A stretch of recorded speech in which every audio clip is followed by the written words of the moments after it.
Here are your hosts for the Super Soaker, Ben and Skin. Ooh, soaked. Hello, friends. It's time for the Super Soaker. I'm Papa Bear.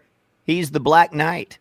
And we are here to hold it down for the next hour or so on the Ben and Skin Mavs YouTube channel.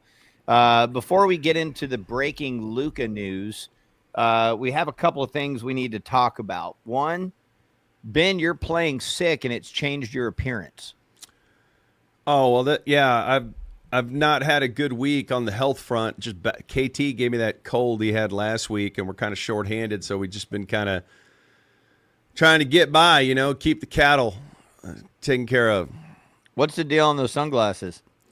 It's Yellowstone season, Skin, and Landman.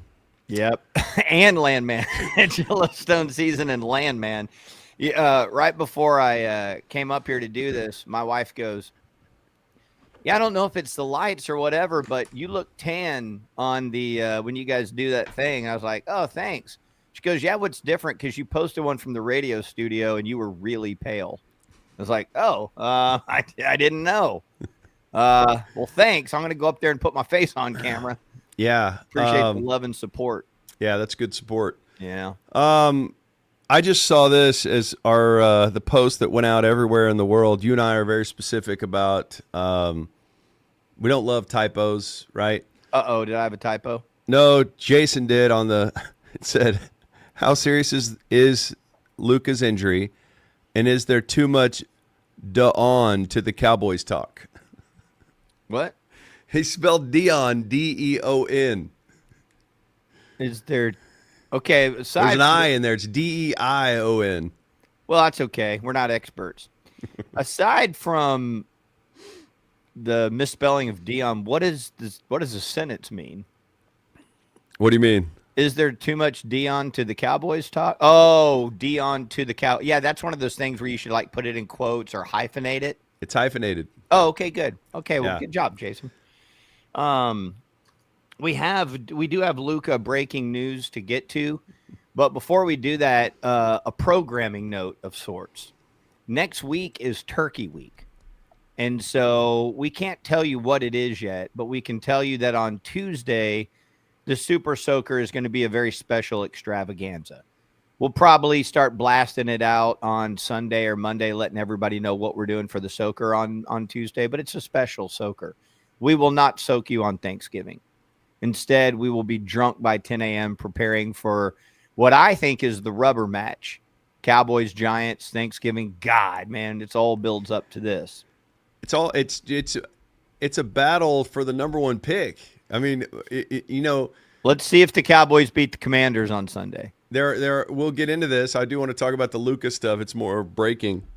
But there are, mock drafts are coming out now. So suddenly there's mock drafts. And, for all those, what's so great about the NFL, for the teams that are hopeless and have no chance at all, now it's all about the draft. And the NFL draft is the second biggest sport in the world to the NFL. And so, or I guess soccer is probably the biggest sport in the world, worldwide. But in America.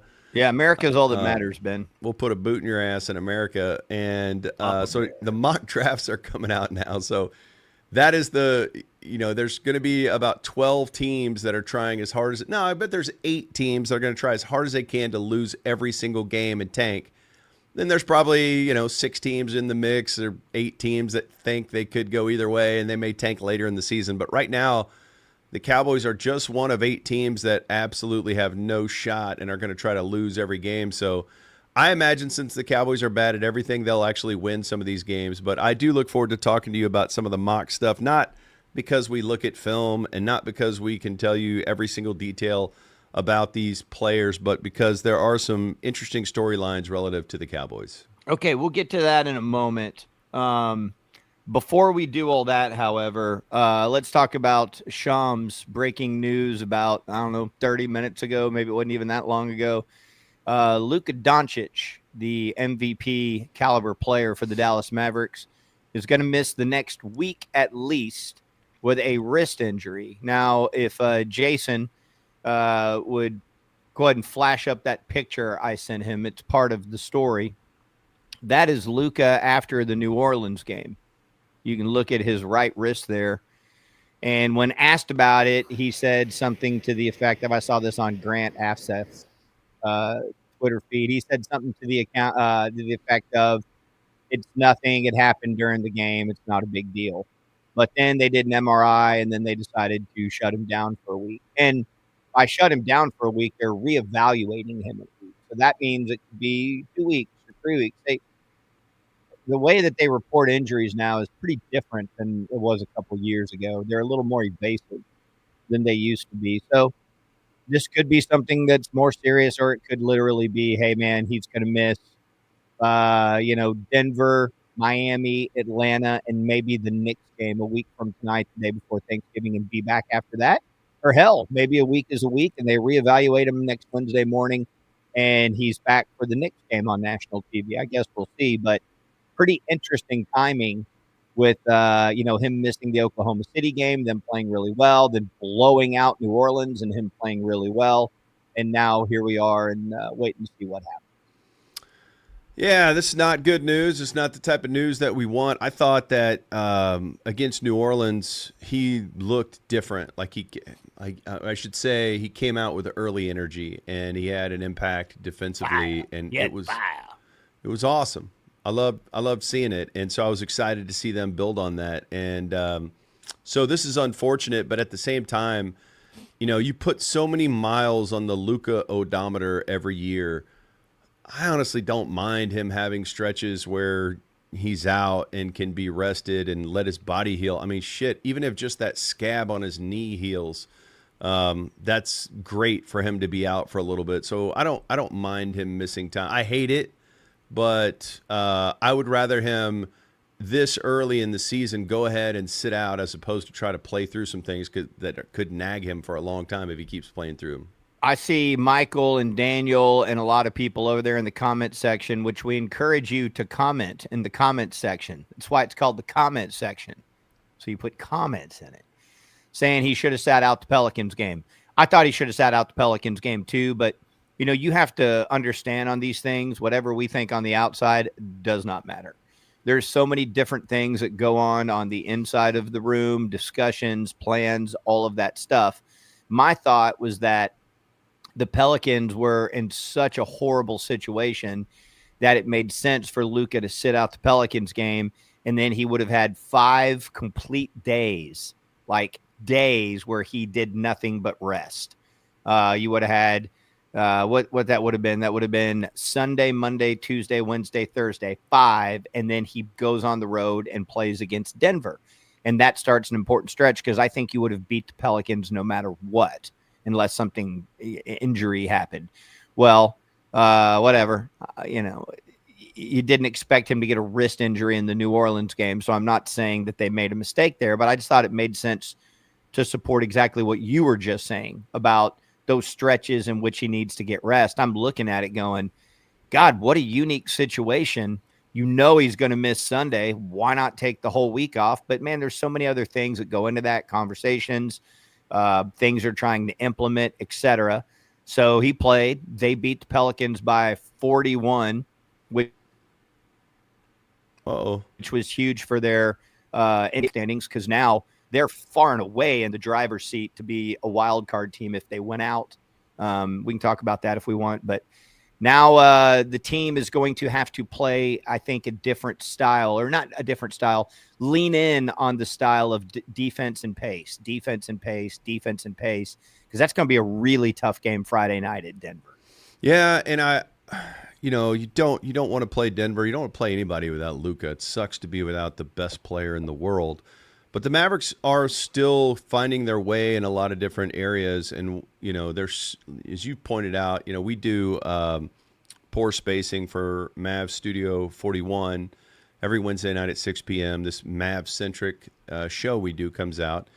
And, you were pointing this out. There's a log jam with the, there's a bunch of guys that maybe you call them a 1 or 2 ball handling guys, shooters, and some of that still needs to be sorted out, and it's hard to sort it out with minimal playing time. So if you want to find a silver lining in this, maybe It's that, okay, some of these other guys are going to get a bigger opportunity here to show what they can do, and maybe they solidify bigger roles for when Luka returns. Yeah, and I was thinking a little bit about that too, Ben. This idea of like who might start, and I think it's going to be matchup based. If you look at the way Denver plays, and keep in mind, I don't want to speculate on this. Jokic, I double checked. He did miss the Tuesday night game. He's missed several games, and I don't know if they just gave him time off. I'm praying to sweet Lord that there's nothing wrong with his family, but I do believe his wife just gave birth and then he's missed several games. So I'm hoping nothing horrible has happened there. But Jokic has not played in several games, but they do play kind of big. And so with or without Jokic in that starting lineup. And so I kind of look at it as, off the top, you could maybe start Grimes in place of Luka and put him on Murray. Or if you wanted to go a different route, you could go big with PJ and Najee as your wings, and then have them take Porter Jr. and Murray, and put Kyrie on a corner shooter type dude like a Watson or whatever. But they'll probably, I would imagine, go with a defensive substitution in the starting lineup, whether it be Grimes or Marshall, and try to be strong. Defensively, big, rebound wise, get it and push is, I would imagine, what they will try to, what they did against Oklahoma City, which that was an exaggerated version of that because Oklahoma City was playing so very small due to their injuries, which, by the way, I saw Hartenstein might be coming back for them, so that could change for them. But it'll be for sure 3 games it'll miss, probably 4 if you include the game a week from tonight. And so everyone was on the internet going, see, the Mavericks are better without Luka with my 1-game sample size. Last year without Luka, the Mavericks were 4-8, which I don't know if you've done the math on that, but that sucks. So hopefully Luka gets back soon, but this team is good. This team is deep. This team is talented. And I think they can stem the tide for short stretches while he's sitting out. Yeah. I want to talk a little, is there anything else Mavs related? Because I do want to talk a little mock season with you. No, let's do it. I do. Before we move on, people are asking questions about the Cup. Does the Cup matter? Does this in-season tournament matter? I think it matters because it goes on your record, for one. So just bare bones, that matters. But just so that it's equal to any other game in that regard. Yeah. So what they do is they put you in these groups, and there's Western Conference groups, there's Eastern Conference groups. And so you play, there's 5 teams in a group. So you play 4 opponents, and their opponents you would play anyways. You play them on Tuesday and Friday nights. So in their group, they have Golden State. They lost that Tuesday night game when Captain Clay night. So they lost that game. So they were 0-1 in their group. Then they beat New Orleans Tuesday night. Now they're 1-1 in their group. They have a Friday night game against Denver. And then December 3rd, the week after Thanksgiving, they play Memphis. That's the final game of their group. So they'll have a record there. Right now they're 1-1. They'll either be 1-3, 2-2, or 3-1. Those games go against their 82-game record.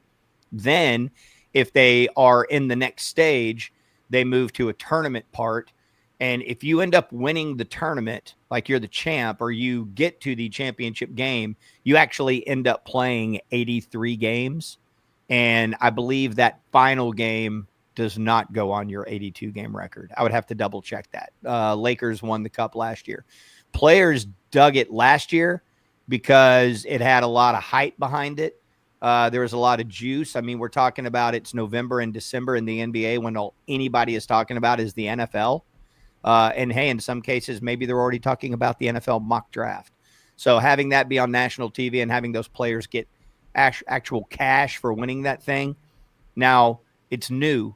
So it could end up being that it loses its luster with the players and maybe they do start to not care about it. Last year it was a big success. I would say, all relative, I'd say it was a big success. We'll see what happens when we get to mid-December. But if you look on your Maverick schedule, there are no games scheduled from like December 10th to like December 16th or something like that. That's because they do not know who their opponents are going to be yet.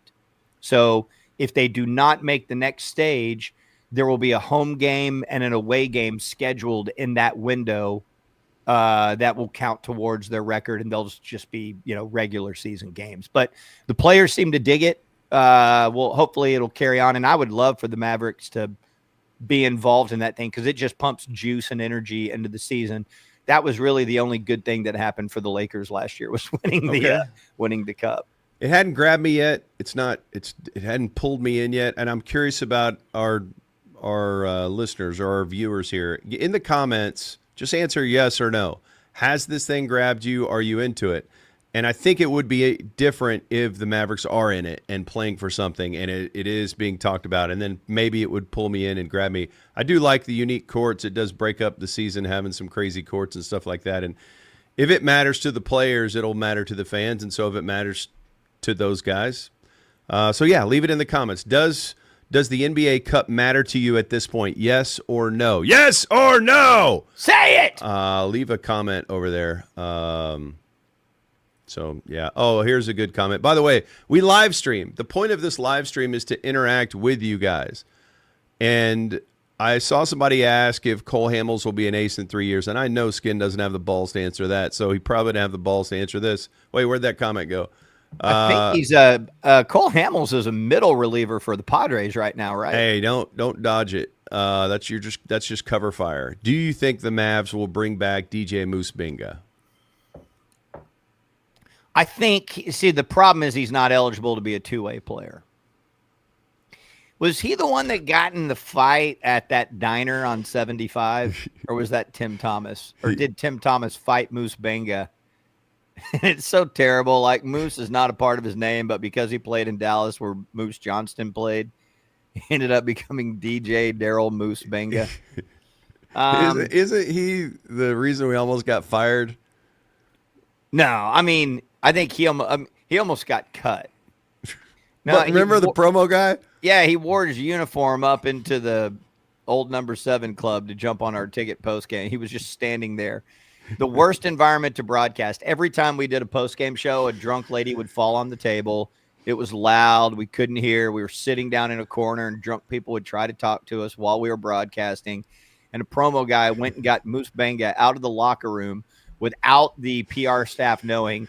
He was wearing his Mavs sweats, walked him up to the freaking old number 7 for him to do an interview in a loud place with a guy who speaks English as like his 4th language. It was amazing. He hadn't even played in the game. No, he hadn't played in weeks.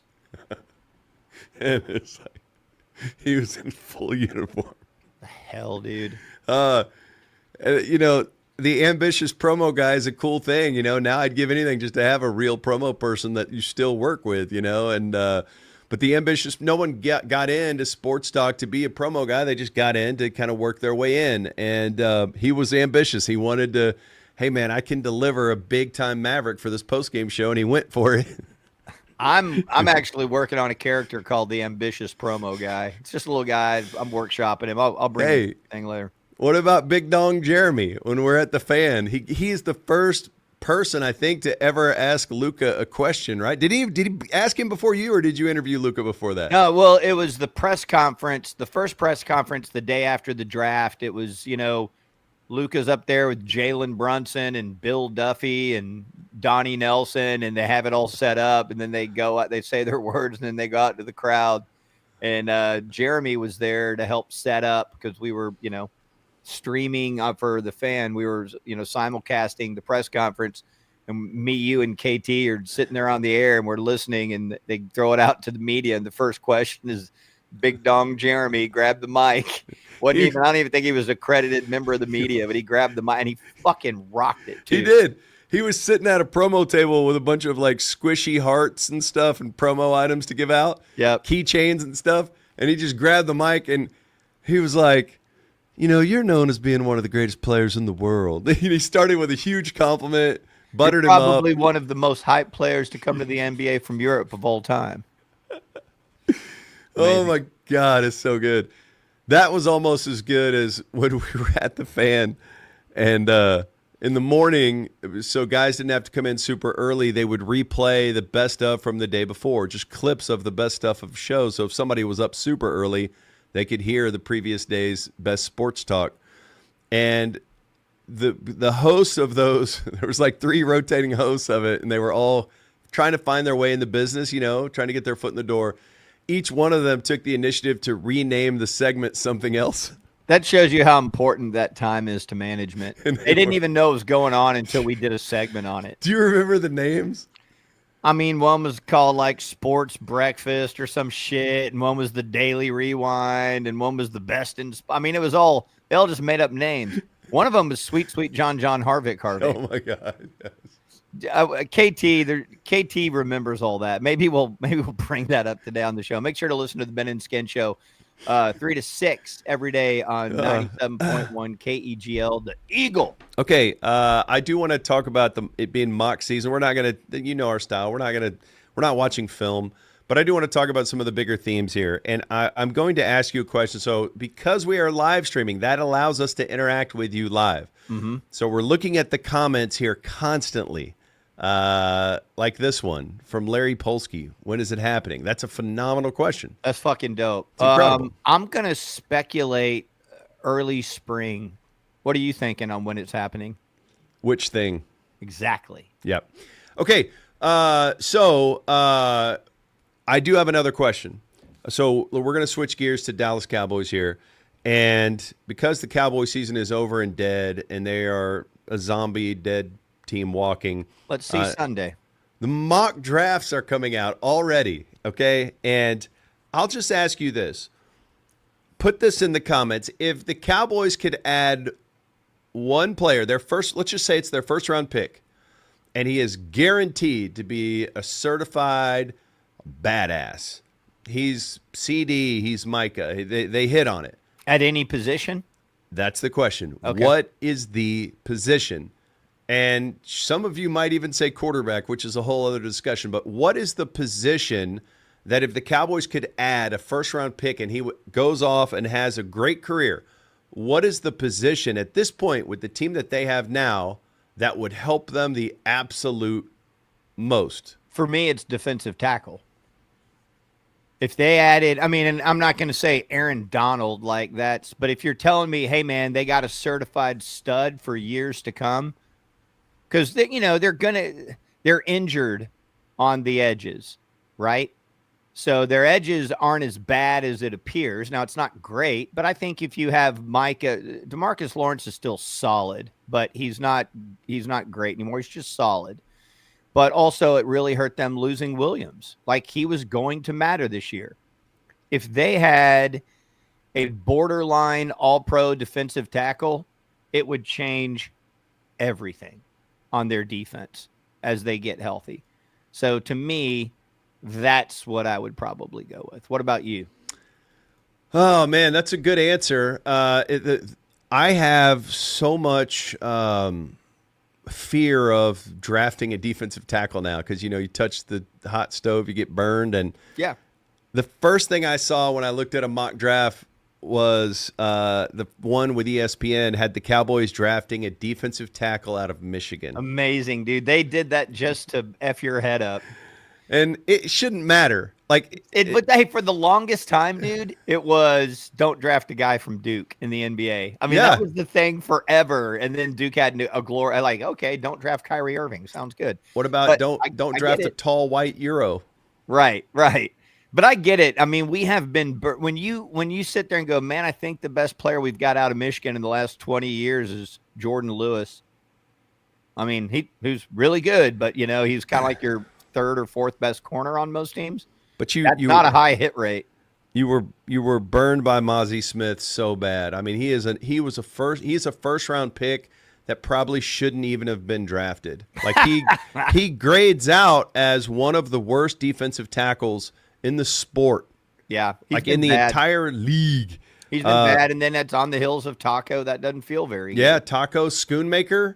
What the fuck? I shouldn't say he sucks. That's wrong. That's not fair. He has not lived up to where they drafted him. He's just a guy. He would have been a fine 5th round pick. Yeah. Mozzie Smith may have been a good 7th round pick. But they took him with 1st and 2nd round picks, so I just don't trust Michigan. But yes. But hold on, let me just say, I haven't looked at a mock draft and I probably won't. But you saying you can guarantee me the guy's going to hit. That's why I'm saying defensive tackle. Yeah. I don't know a name of a single defensive tackle that'll be drafted this year. I think either way, if it's a defensive tackle guaranteed to hit or a left tackle. And I think you move Guyton. Guyton played his whole career, I believe, at right tackle. Maybe he's more comfortable there and has a better shot there. He's not been good.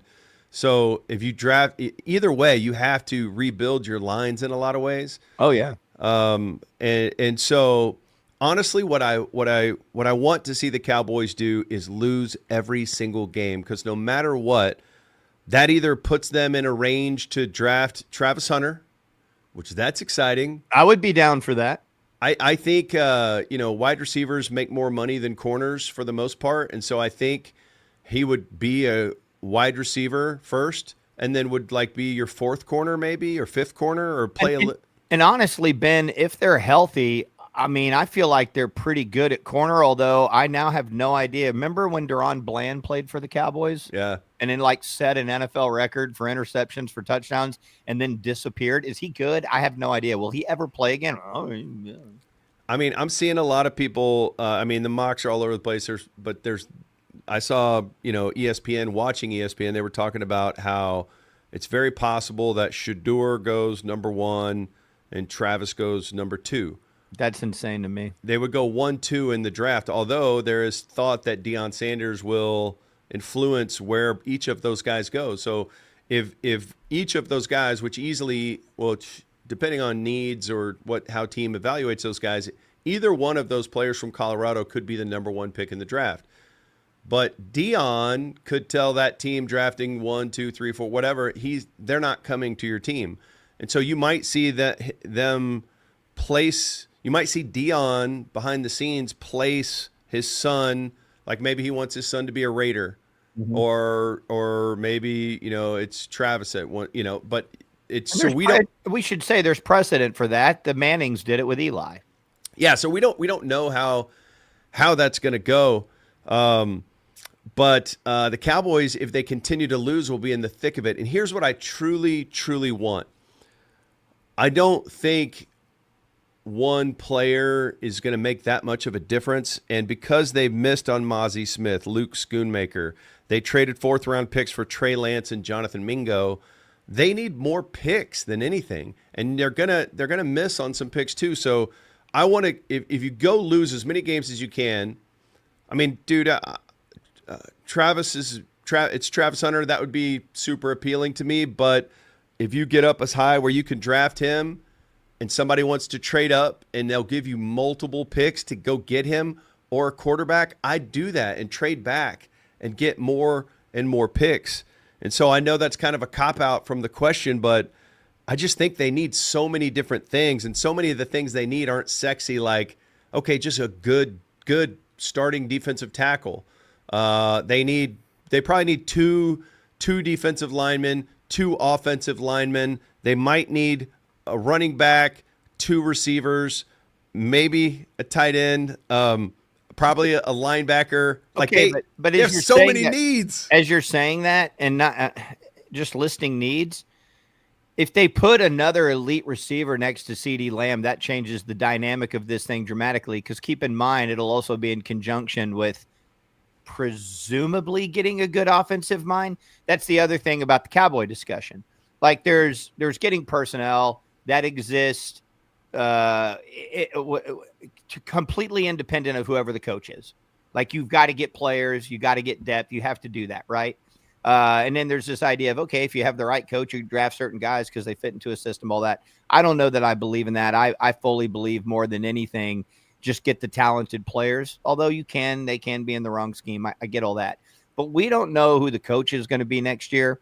We don't know how the Joneses will approach it. My suspicion is that they're just going to bring in somebody that they're comfortable with, as opposed to go along with anything that makes sense and current NFL thought.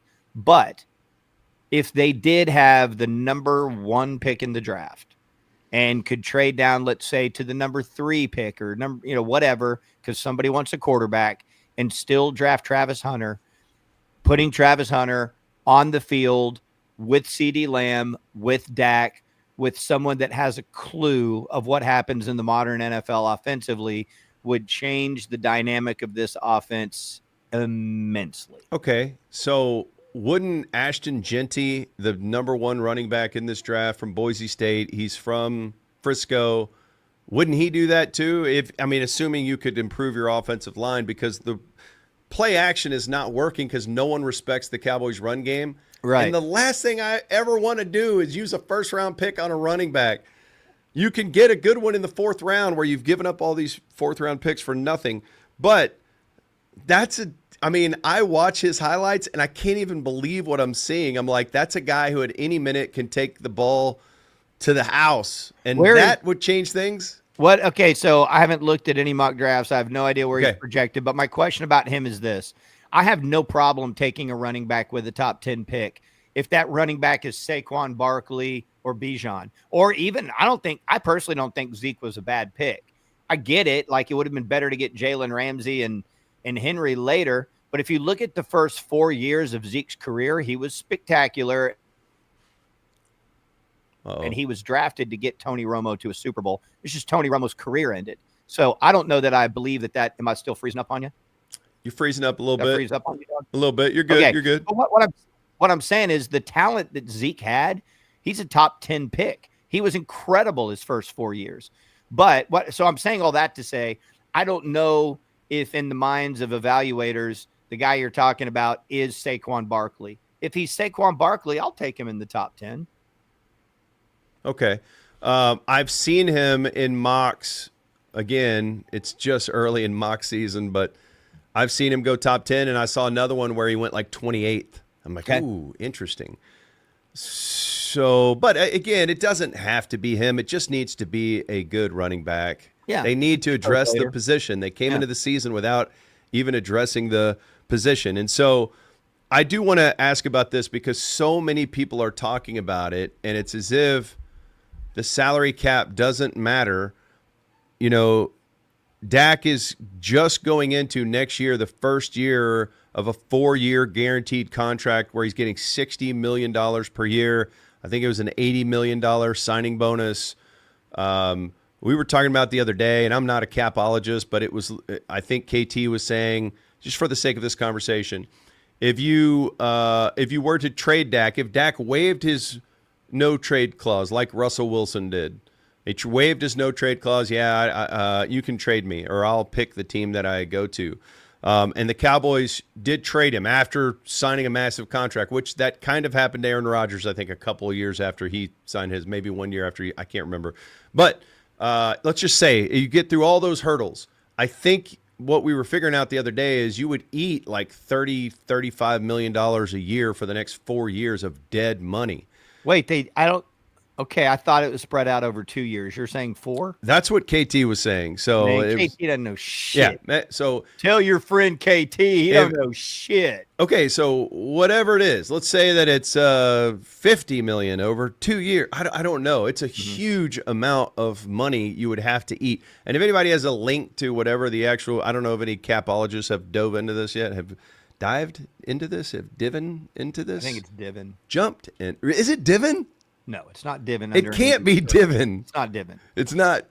Remember Jeremy Who told you Divin? it was divin. And that shit it's so complex. But regardless, people are moving forward. Michael Irvin is sitting there with Jerry Jones. Yeah. He's worked in a lot of front offices. He's got a good feel for this. How are people talking about Shador to the Cowboys under any circumstances when you can't do that with the cap, right? Because, well, you can do it with the cap if you want to suck. This is the situation the Browns are in with their massage therapist quarterback. He's got all, you can blow yourself up and suck for 2 years. You can do it. I think it makes zero sense to do that in the NFL because you can go from 12 wins to 4 wins in one season, and you can go from 5 to 12 the next season. That's the NFL. And so the only thing that is worth tanking for in the NFL is a quarterback. That's it. And that's only if The quarterback coming out that you're tanking for is Peyton Manning.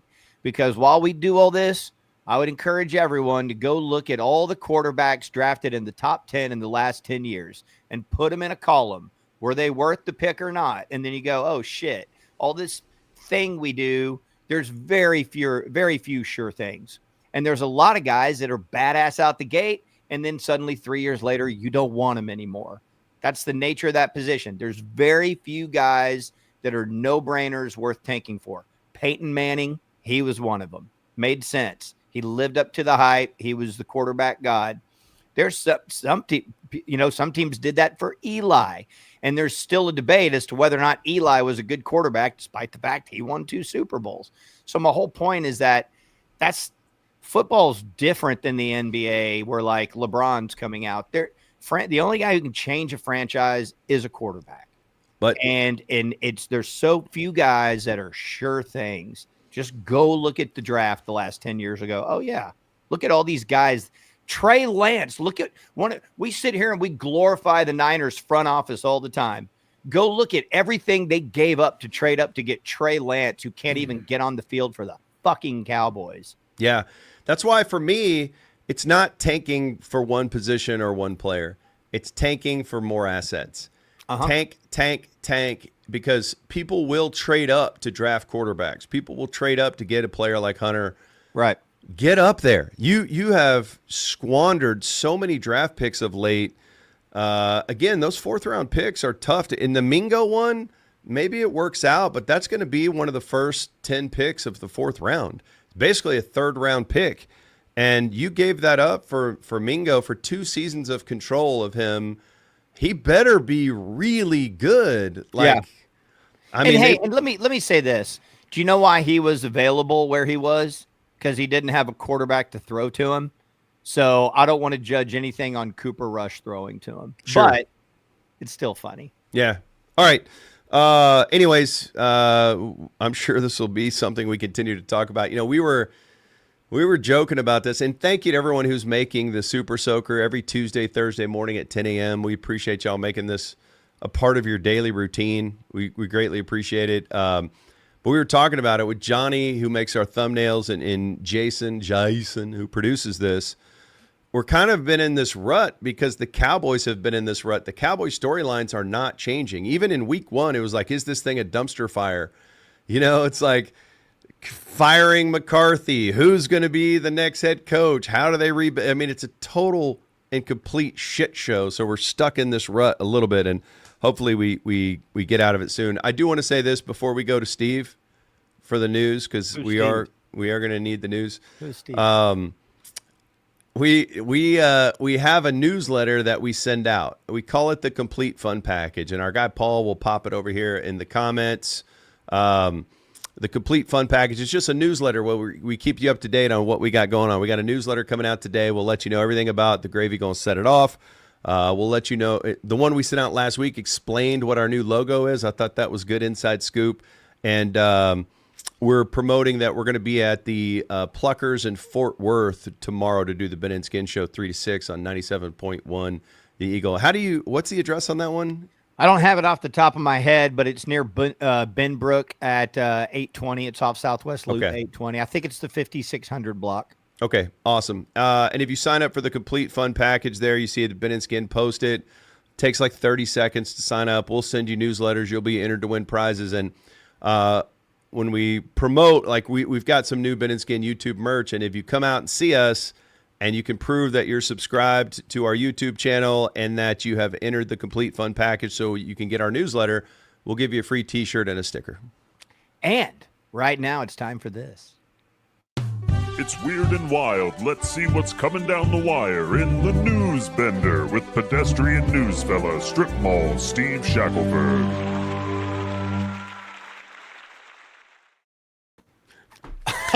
Good evening, gentlemen. It's howdy, really partner. Thornton.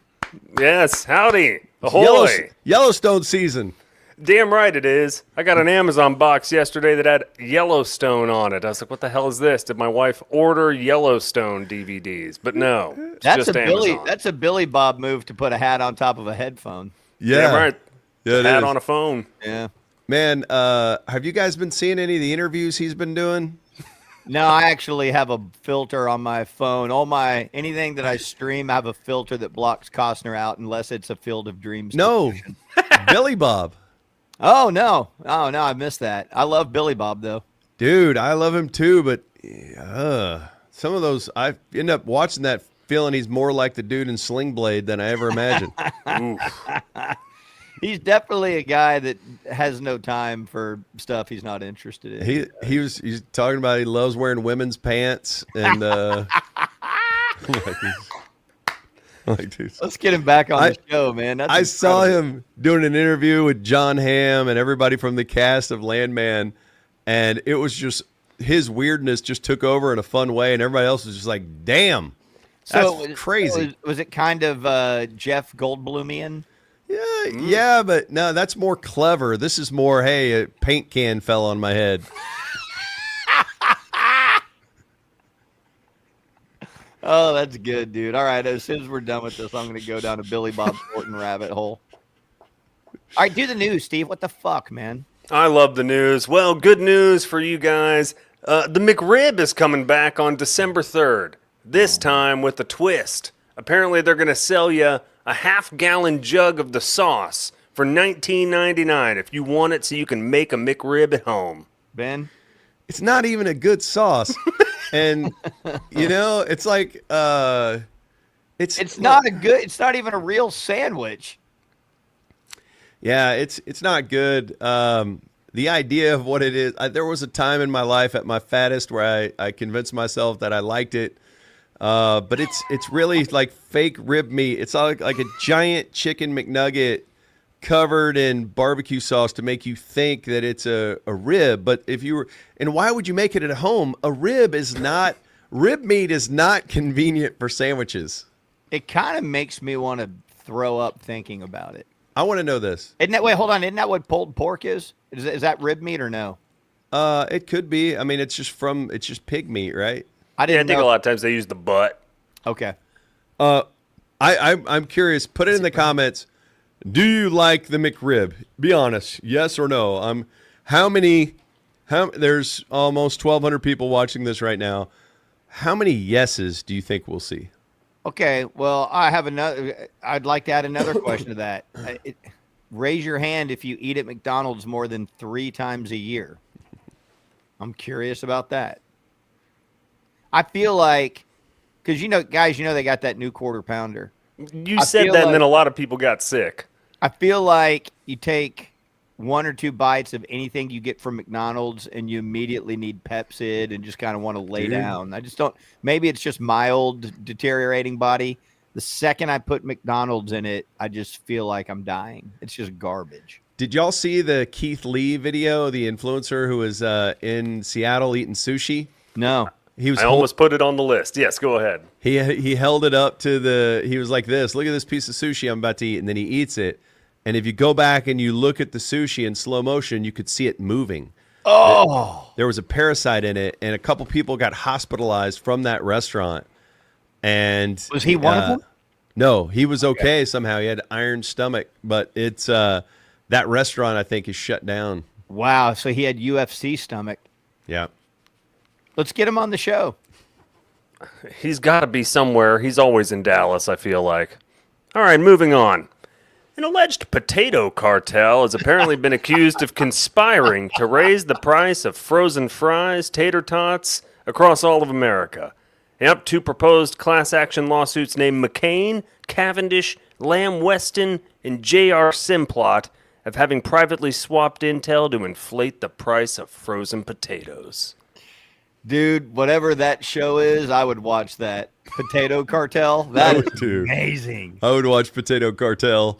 I look how those sunglasses stay on. They don't have ears. Oh, they're all like Danny Glover. Look at all the ketchup.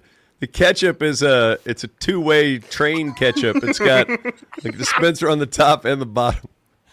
That's the man in the illustrious history of Steve's News. That's the greatest picture I've ever seen.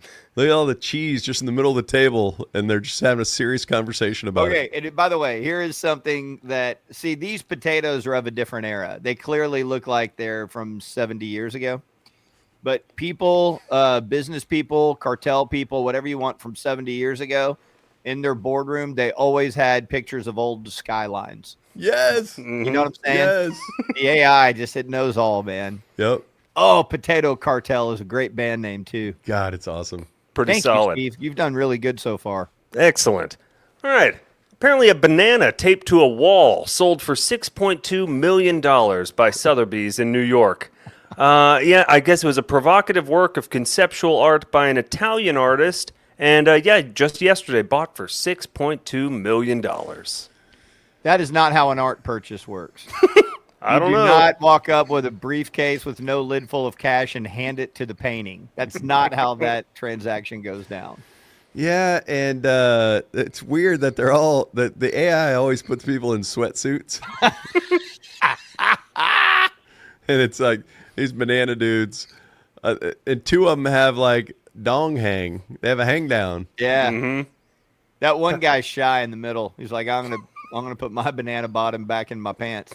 Who is the white guy just to the far left holding an orange? What's happening there? Is that a statue? I think it's a statue with two rotund grapefruits. Oh, okay. Yes. God, that's great. Dude, I would totally go to that banana exhibit. Absolutely. And if you can make $6.2 million off your banana, more power to you. Good for this Italian guy. You know what's funny, or not funny, but interesting? This is very Andy Warhol. Mm-hmm. It's the cover of a Velvet Underground album, man. I do love the Velvet Underground. I do too. All right, moving on. Sylvester Stallone has added fuel to the fire regarding allegations that Jake Paul's dominant victory over Mike Tyson was fixed. Yes, some quotes from Stallone here. It says, just to set my personal record straight, business is business. Sometimes you have to do hard things and sacrifice for the sake of helping your family.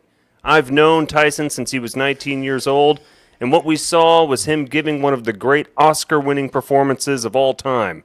Please, Jake, be grateful Mike Tyson spared your life. Man, I love this picture, and I cannot tell what is going on in those pictures. It kind of is it Tyson? Look at the AI spells Rocky, and then is that Sylvester Stallone in a sweatsuit? But my favorite part is the overzealous promo person who's there to do promo in the back, but she doesn't know. You just put the mic up on the podium. She's actually the only one up there holding her mic. Is there? Yeah, yeah, and of course she's got her briefcase. Man, there's a lot to this. What is that promotional poster for directly behind him? Can you read that to me, Ben? Tyser Allison, Prios Esper, Tuspasian Perus. Is that for some mountains in Europe? That looks like a vacation poster directly behind him. It's like they're selling Sky. And who is the boxer on the right? Is that Man. Tyson Holyfield? Yes, I think that is like a hybrid. You never know what the AI is going to do there when they kick it in. That's great. Oh, God. I know you need to do this story, but I have a quick question. No. Do you keep these pictures, Steve? I mean, they're on a hard drive somewhere, yes. Because I would like to do an art exhibit of all of these pictures. Yes, Absolutely. It's a great idea. Let's get them all framed and do an exhibit at Rollertown. Oh, my God. That'd be great. Steve's AI art. All right, do the story, man. All right. Cause of a mystery bus station odor has been revealed. A bus station revealed that spilled milk caused a foul stench to permeate throughout their station for over a week. The bus station has since cleaned the milk and apologized to customers. Why is Steve Carell on the phone? Oh, yeah, Yes. there he is. What?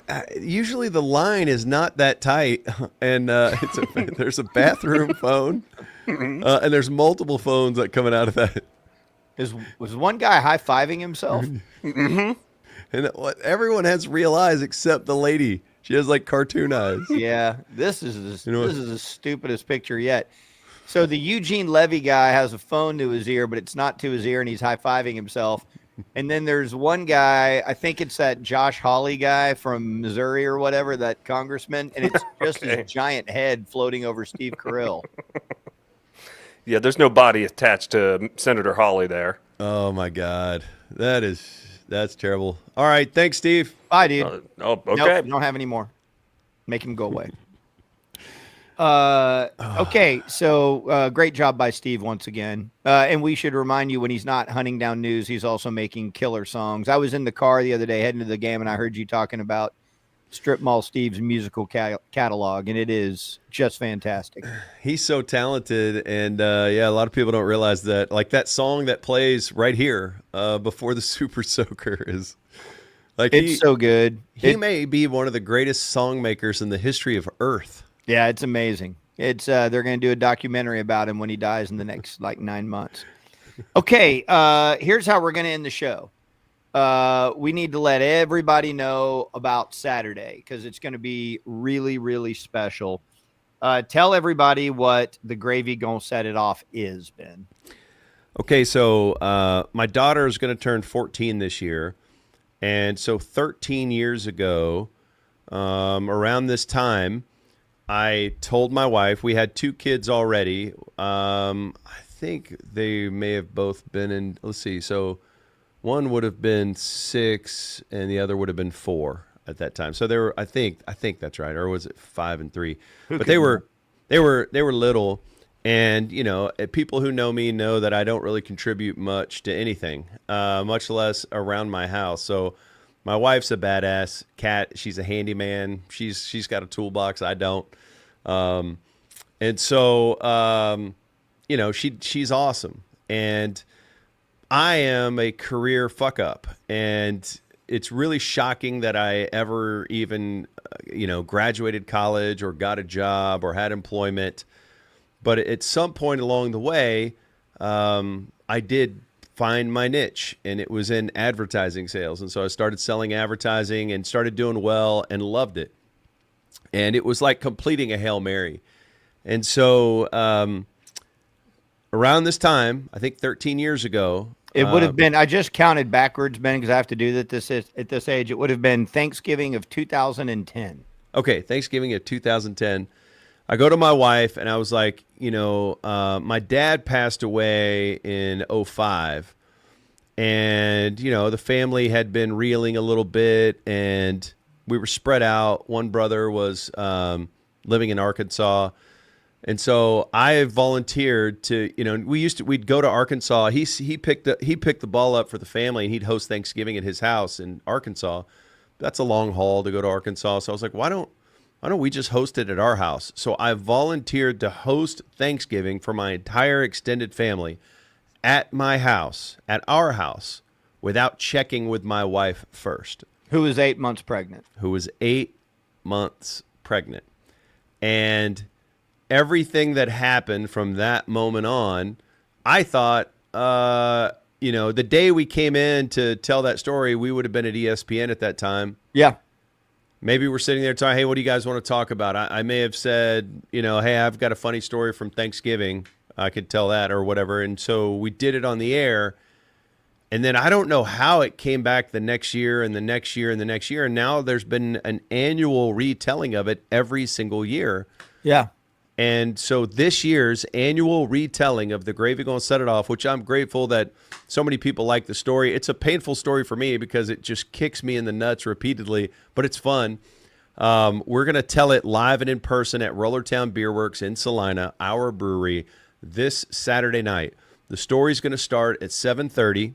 But Cane Rosso's going to be there serving up pizza. Uncle Joe's Cookie's going to be in the house. And I think they're getting there at like 5 or something. 6. Yeah, 5 o'clock for Cane Rosso. I don't know what time Uncle Joe's showing up. And we're going to tell the story at 7:30. And there's going to be a new wrinkle this time. For the first time ever, I'm going to have one of my brothers on. My younger brother, Jonathan, is going to join us for the retelling. So there will be new insight and perspective because he got to enjoy all of that as it was going down. We'll tell the story. Usually takes 45 minutes or an hour. And then immediately after the story, we're going to stay put. We're going to drink fresh local beer. We're going to eat delicious pizza from Cane Rosso. And we are going to have a live free stand-up comedy show. And it's going to be headlined by the great Paul Varghese.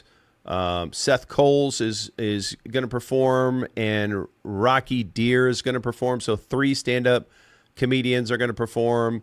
And it is going to be just a fun night and good way to kick off the Thanksgiving week. And we have merch that we're giving away. Our guy Paul's going to be there. We're going to have a little merch set up. Skin and I went and bought these T-shirts from our guy Gordy, and we're just going to give them away for free. They say Ben and Skin with our new logo, and if you're subscribed to the newsletter, you know about that logo. It says Ben and Skin YouTube on it, and it's like this. I've got stickers here too.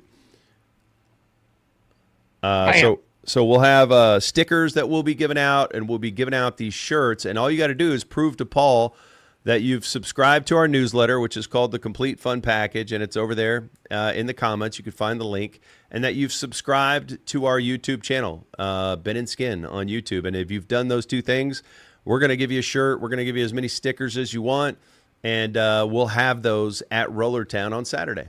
Yes, and I think my favorite part of it is that when we started Rollertown, we kind of merged the Gravy Gonna Set It Off into Rollertown, and we haven't done it on the radio in a long time. But because our brewer, Tommy, is a total badass, he brews beers to go along with the story, special beers, and we have the Hazy Gonna Set It Off, which is every year he brews a special double dry hop hazy. Here's what we have this year for the Hazy. It's 7.6 ABV. It's a burst of tropical fruit, berries, and stone fruit brewed with Pilsner, oat, malted wheat, and copious cornucopia. It's Thanksgiving, yo. Copious amounts of strata, of crush, and brew one hops. This is going to be really, really good, dude. Tommy makes it special every year. This is going to be special. So not only do we have the story and the fun and the revelry, we also have revelry. We also have badass beer to go along with it. I think the Hazy is on tap now, I believe. I know we're launching it for sure tomorrow, but I think if you sneak out to Rollertown tonight, you can taste that Hazy. So very exciting stuff all weekend long. We will be getting festivities going late afternoon, early evening. I think a buddy of mine just texted and said, hey, what time do I need to get there to get a really good seat? I'd say, if you want to make sure you're in there and in the mix, because it does get crowded, although we will have a good sound system set up with our homie Yvonne running everything. But, make sure to get there by 5 and start eating some Cane Rosso, and you should be pretty good about all this. And look at this comment. There is no cover charge. To hear the Gravy Gonna Set It Off, it's free. Yes. For the comedy show, it's free. We just want to hang out with you guys. It's one of the coolest things about the brewery is how the communal aspect of it, where you can get together and just drink beer with friends and vibe. And so that's something that, we're super proud of with regard to the brewery. And so look, this is, if you see this, you'll see it in the comments. This is how you sign up for our newsletter. The newsletter is called The Complete Fun Package. That's awesome. And then, you can always go to our website, benandskin.com. It's kind of a hub for all that stuff. So, but yeah, man, we love this time of year, and it's a good way to kick off the week of Thanksgiving. So we just thought doing it in person at Rollertown would be the way to go this year. Yep. Now, keep in mind as we say goodbye to you now that tomorrow we will be at the Pluckers in Fort Worth near Benbrook, 820 Southwest Loop 820. I believe it's the 5600 block. But we'll be there from 3 to 6 doing the show. And then next week we have a special Super Soaker at 10 a.m. on Tuesday. Do not miss it. And we will not soak you on Thanksgiving. So we'll only have one show next Tuesday. It's a special show. We will do poor spacing. If you want to see the one we did yesterday, go to Mavs YouTube. We blasted out on our socials. There's also links to it on benandskin.com. But we did a deep dive on the Mavericks' recent run. So please go watch that if you like our Mavericks coverage. And then make sure to listen today from 3 to 6, 97.1 The Eagle. And tomorrow join us at Pluckers near Benbrook. Any other words, Ben? No, I just want to dance it out. All right, everybody watch Ben dance and have a great afternoon. You've been stoked. I'm going to shake my bosoms. Stop it. Put your sunglasses back on.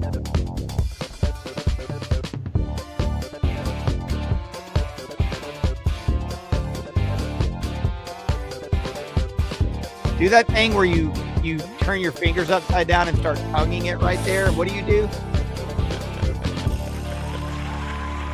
This has been another Iron Balls production. Iron Balls!